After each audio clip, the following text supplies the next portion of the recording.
Hello friends, मैं सौरभ कुमार विश्वकर्मा आपका स्वागत करता हूं hypnosisindia.in में।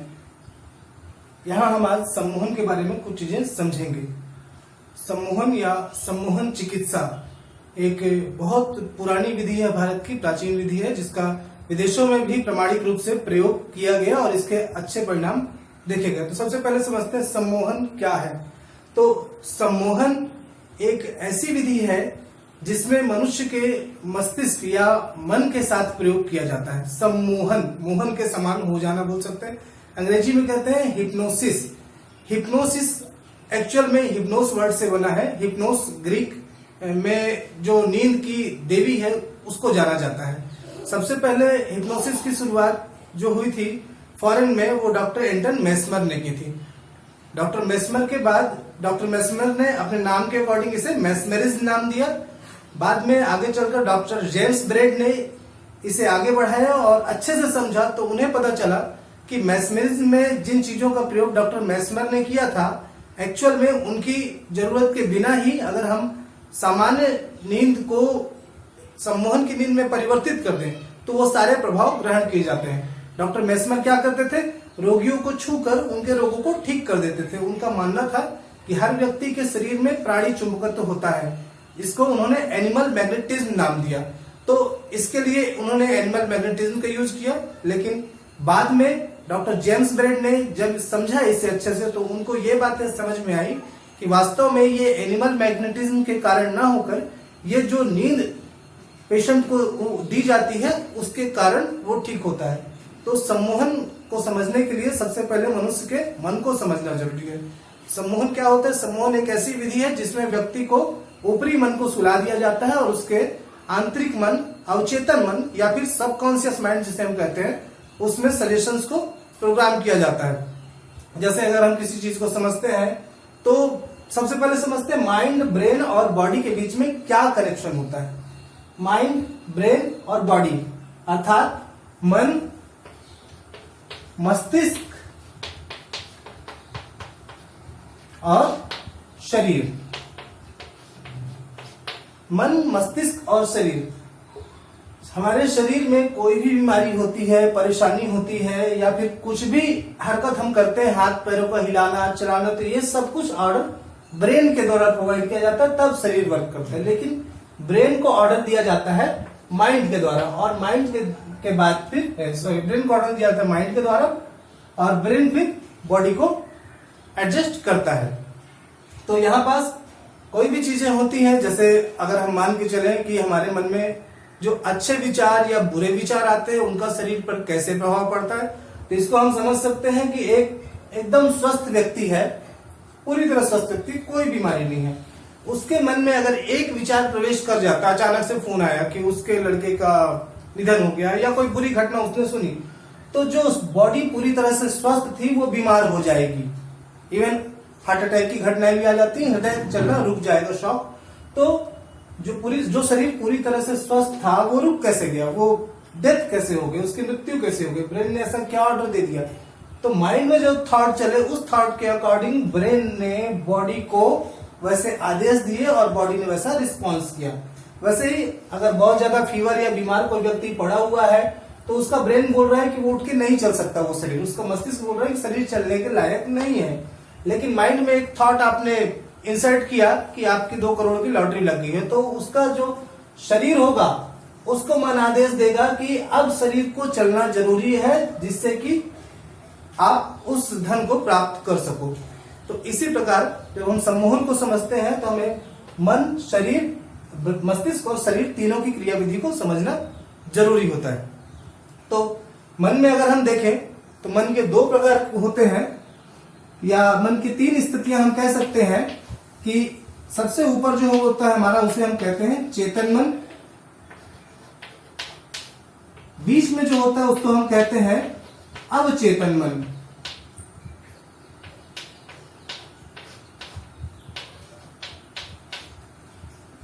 और जो सबसे नीचे की परत होती है मन की, इसको हम कहते हैं अचेतन।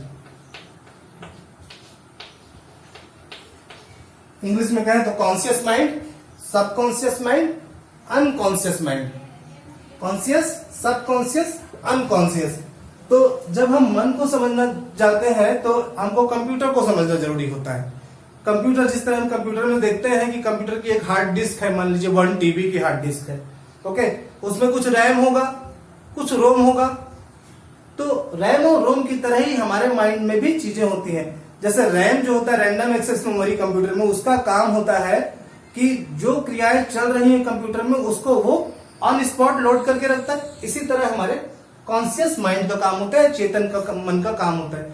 जो चीजें हमारी जरूरी हैं, फ्रंट में है, उन चीजों के लिए कॉन्शियस माइंड वर्क करता है, और जिन चीजों को हम बार बार रिपीट करके अपने अभ्यास में डाल देते हैं वो चीजें हमारे अवचेतन मन में चल जाती है। मतलब उन कार्य को, उन कामों को करने के लिए हमको अब सोचने विचारने की जरूरत नहीं होती। जैसे आप पहली बार जब साइकिल चलाना सीखते हैं तब क्या होता है, आपको पूरा ध्यान देना पड़ता है, आप इधर उधर देख भी नहीं सकते, आपका ध्यान पैडल पे, आपका ध्यान हैंडल पे, और आप काफी परेशान होते हैं। लेकिन एक बार जब आप उस चीज को सीख जाते हैं तब फिर साइकिल या गाड़ी ड्राइव करते समय आपको देखने की जरूरत नहीं होती, आपको स्टीयरिंग या फिर एक्सीलेटर को खींचते समय कुछ भी करने की जरूरत नहीं होती। आपके मन में जो विचार है, चेतन मन में, वो चलते रहते हैं कि आपको जहां जाना है, जिस काम से जाना है, वहां की प्रोग्रामिंग आपके माइंड में चलती है।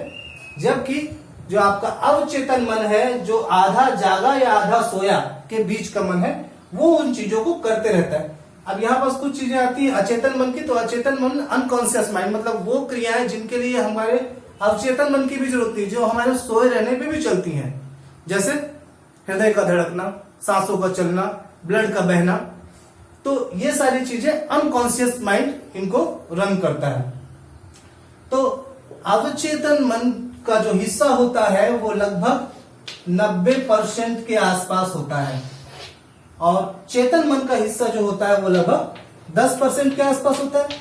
इसको ऐसे समझ सकते हैं कि आपके कंप्यूटर की हार्ड डिस्क में जो मेमोरी स्टोर करके रखने वाला स्पेस होता है वो ज्यादा होता है, और जो ऑन स्पॉट चलने वाला काम होता है रैम, वो कम होता है। जैसे आपके कंप्यूटर में जो प्रोग्राम्स खुले हुए हैं या मोबाइल में जो प्रोग्राम्स आपके ओपन हैं, जैसे आपने यूट्यूब ओपन करके रखा हुआ है, आपने फेसबुक ओपन करके रखा हुआ है, आपने कुछ गेम्स ओपन करके रखे हुए हैं, तो जिन चीजों को आपने ओपन करके रखा है वो रनिंग कंडीशन में, इसका मतलब वो रैम में है। और जो चीजें क्लोज हैं, ऐसा तो नहीं कि वो नहीं है, वो भी है, लेकिन वो जो है वो इंटरनल मेमोरी या फिर हार्ड डिस्क में स्टोर रहती हैं।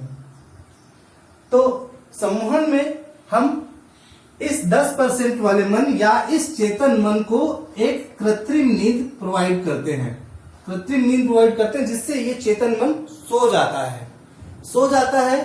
तब फिर इस अवचेतन मन को प्रोग्राम करना आसान हो जाता है। हमारे मन में या हमारी जो भी आदतें हैं, आदतें बार बार रिपीट करने के कारण बनी है। हमने उन चीजों को कंटिन्यूअसली रिपीट किया है, उनमें ध्यान दिया है, इसलिए हमारी वो आदतें बनी हैं। तो उन आदतों को अगर हम समझने की कोशिश करें तो वो आदतें बार बार रिपीट होने के कारण चेतन मन उनको अवचेतन में भेज देता है। बार बार गाड़ी चलाने के कारण गाड़ी चलाने का जो प्रोसेस है, बार बार कंप्यूटर चलाने के कारण कंप्यूटर चलाने के कीबोर्ड का जो प्रोसेस है वो अवचेतन मन में चला जाता है। जैसे बार बार पहाड़ा याद करने से, बार बार पढ़ने से क्यों याद हो जाता है पहाड़ा या फिर टेबल? क्योंकि वो रिपीटेशन बार बार होने से चेतन मन उसको बोलता है कि अब ये चूंकि बार बार हो रही है तो ये इनको हम अवचेतन मन के हिस्से में डाल देते हैं। तो अवचेतन मन के हिस्से में जब वो चले जाता है तब फिर आपको उसके लिए सोचने की जरूरत नहीं होती, विचार करने की जरूरत नहीं होती, वो सब कॉन्शियस माइंड ऑटोमेटिक ही कर लेता है। इसी तरह जब अवचेतन मन में कोई चीज चली जाती है तो फिर उसको बदलने की प्रक्रिया भी उसी तरह की होती है। जैसे आपकी कोई आदत है, अगर आप उस आदत को बदलना चाहते हैं या मन में कोई विचार आपके बैठ गया है उसको बदलना चाहते हैं, तो वो डायरेक्ट चेतन मन के थ्रू आप नहीं बदल सकते, क्योंकि वो आपके चेतन मन में नहीं है, वो आपके अवचेतन या सबकॉन्शियस माइंड में है। तो सबकॉन्शियस माइंड में जो चीजें हैं उनको बदलने के लिए कॉन्शियस माइंड के थ्रू जाना होता है, लेकिन कॉन्शियस माइंड जो होता है वो हर चीज का विरोध करता है। कॉन्शियस माइंड को हम एक तरह से क्रिटिकल माइंड भी कहते हैं, तार्किक बुद्धि, क्रिटिकल माइंड। ये क्रिटिकल माइंड किसी भी चीज को सबकॉन्शियस माइंड में जाने से रोकता है, क्योंकि इसका काम है पहले चेक करना। चेतन मन का काम है पहले उसको ऊपर चेक करना कि वो वास्तव में अवचेतन में जाने के लायक है कि नहीं, वो हर चीज का विरोध करता है। इसको ऐसे समझे, एक छोटे बच्चे को बोलिए तार लेके वो प्लग में लगाए, तो जैसे ही वो तार प्लग में लगाएगा तो उसको करंट लगेगा, या उसको कोई गर्म बर्तन को छूने के लिए कहिए, तो जैसे ही वो छुएगा तो उसको हाथ जल जाएगा। तो जब जलेगा हाथ उसका या उसको करंट लगेगा तो उसका ऊपर वाला मन ये चीज आसानी से समझ जाएगा कि इस चीज को छूने से करंट लगता है, तो नेक्स्ट टाइम वो उस चीज को रोक देगा। तो क्रिटिकल माइंड का काम है हर चीज को पहले चेक करना, उसके बाद फिर सबकॉन्शियस माइंड में भेजना। तो हिप्नोसिस या सम्मोहन की क्रिया विधि में हम इस चेतन मन को सुला देते हैं या एक कृत्रिम नींद प्रोवाइड करते हैं, जिसके कारण ये चेतन मन सो जाता है और ये अवचेतन मन जागृत रहता है। तो इसको चेतन मन या कॉन्शियस माइंड को स्लीप की कंडीशन में लाने के बाद हम अवचेतन मन को जो भी सुझाव देते हैं वो उसको एज इट इज मान लेता है और उसके अकॉर्डिंग ब्रेन को ऑर्डर देता है और ब्रेन बॉडी को। सम्मोहन के बारे में जब मैंने ज्यादा डिटेल में पढ़ा तो मुझे सम्मोहन की चिकित्सा के बारे में भी पता चला, क्योंकि किसी भी बीमारी में जो अधिकतम योगदान होता है वो हमारे मन का होता है। इसको आप ऐसे समझ सकते हैं कि एक डॉक्टर की दवाई आपको असर नहीं करती जबकि दूसरे डॉक्टर की दवाई आपको असर करती। दोनों डॉक्टरों ने सेम दवाई दी, लेकिन आपका माइंड जिस चीज को एक्सेप्ट करता है उसके अकॉर्डिंग आपके ब्रेन को ऑर्डर देता है और बॉडी उसके रिएक्ट करती है।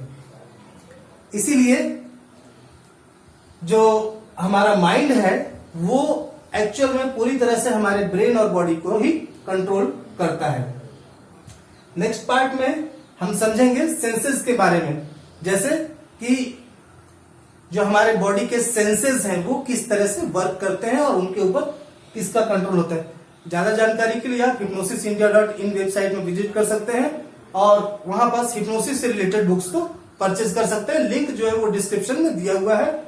और हमारी वेबसाइट में हमने सारी चीजें प्रोवाइड की हैं, जैसे हिप्नोसिस से रिलेटेड वीडियोस और इसके अलावा सम्मोहन से संबंधित सारी किताबें, मैक्सिमम टोटल 31 बुक्स मैंने कलेक्ट की हैं, जिसमें सम्मोहन के इतिहास में जो महत्वपूर्ण व्यक्ति हुए हैं, जैसे मिल्टन इरप्शन के बुक्स, डॉक्टर जेम्स ब्रेड की 1853 में लिखी हुई बुक्स भी हमारी वेबसाइट में अवेलेबल है।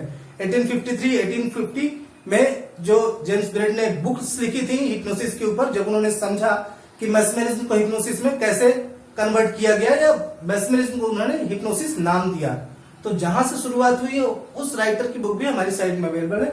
आप नीचे दिए गए लिंक में जाकर, डिस्क्रिप्शन में जाकर लिंक में क्लिक करके आसानी से इन चीजों को परचेज कर सकते हैं। नेक्स्ट पार्ट में हम समझेंगे हमारे सेंसेस के बारे में और इस स्लीप के बारे में, जो चेतन मन से अचेतन मन में जाने की प्रक्रिया होती है, उस प्रक्रिया के बारे में, जिससे आपको सम्मोहन की क्रियाविधि और अधिक क्लियर हो पाएगी और आप इसका अपने जीवन में और अपनी बीमारियों में प्रयोग कर पाएंगे। धन्यवाद। Thank you.